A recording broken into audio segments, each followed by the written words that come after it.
Hey people, it's Nias talking. Now, this isn't really about any specific thing, it's just some thoughts that I've had.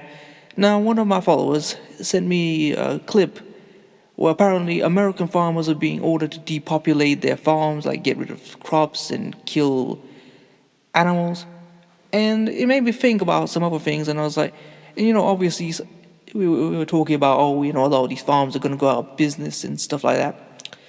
And it just made me feel like, I don't really care. And I'm gonna say to you all the followers, like the Diwani and Black Americans who listen, it's like I don't really see why you should care. I mean, most of you don't have farms, and there's a reason for that. I mean, if you think about this, all their farms were gained through evil means. I plan to title this video "The House Built Upon the Sand" from that parable in the Bible. And you think about it, like all these farms, they didn't buy them or pay for them. They got it by killing the people who owned it and then take it. Like first off, they would defeat the tribe and just kill them off, or and then through corrupt deals like the Homestead Act, they would then give it to their own people, and then for pennies on the dollar, and then black people couldn't get hold of those deals. And then afterwards, even after slavery ended and black people were free, and even if they got that land and worked it, they you they worked hard, they bought that land and paid for it themselves. They did all sorts of shady shit to get them to lose it. They would outright steal it from them. They would just come up with guns and say, sign the deed over and take it. They would use finance to, in the denial of it, to seize the farms if they couldn't pay the loans back off. I mean, one of my followers, he told me that his family had 100 acres, and the whites, they were envious of all his hard work and success. So, I mean, I don't know when this was, maybe 1930s or something. They built a road through it, and they took 30 acres of the land through eminent domain and left him with 70. Just stole it. All that shit. And all this other stuff. And that's not even the half of it. If you think about all the other things, like all the laws that they've got in place to subsidize them, to help them to keep these crops going. I mean, just recently with Trump's war with China, they just gave them 16 billion just out of it. There was no debate. They were just like, okay, 16 billion.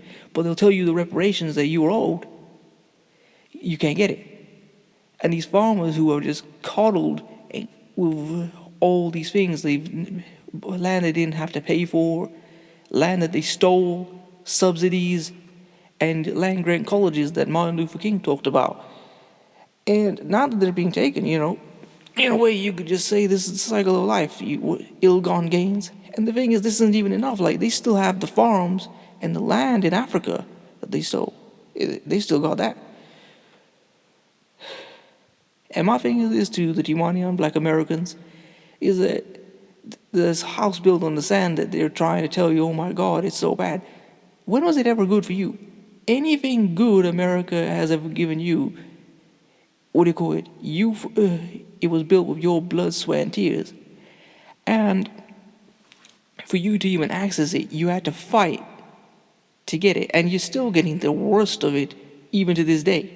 Like, now that black women go to hospitals that aren't segregated, they still die in the biggest numbers in childbirth. The people who are dying the most are, because of this COVID, are blacks. And it's because one of the reasons why so many blacks are the essential workers is because they've been shut out of the economy, and these jobs that are essential are the ones that they are left for them. But they don't want to talk about that. So the whole thing I would say to all my followers is that, don't get so emotionally invested in this America, because, propping this thing up is just something that keeps you down. Anyway, that's just my thoughts. Please comment, rate, share, and subscribe.